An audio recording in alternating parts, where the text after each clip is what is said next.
If you're looking to learn how to make cutouts for the top of your carts, make sure to watch, screenshot, and save this video. In the previous video, I showed you exactly how to build the top for the 5-foot mobile coffee cart. In this video, I'm showing exactly how to mark out and make the cuts for the bins that's going to be used for small sinks. But you could use the same concept for any type of cutout you need. I would recommend cutting from the bottom of the top so that you get the cleanest cutout towards the top. I do use a combination of the circular saw and the jigsaw to complete the cuts. I normally do the longer runs with the circular saw and get the tight corners with the jigsaw.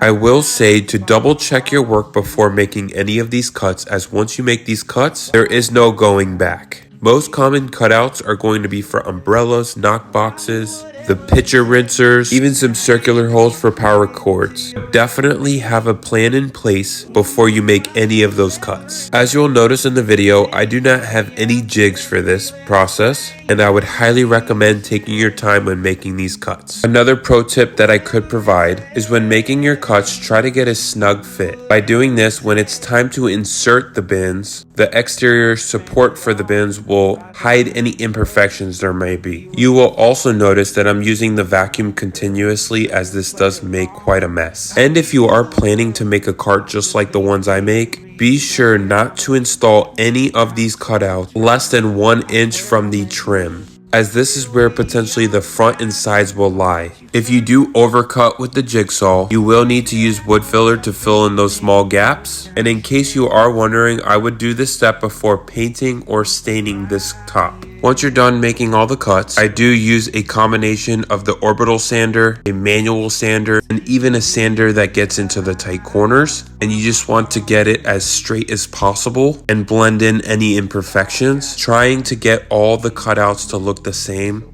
is the main goal of the process. Once you're finished, this is what it would look like. And staining and sealing will cover some of the imperfections as well. This is what it would look like when the bins are placed in. But make sure to put all your questions in the comments and follow for the remaining of the build.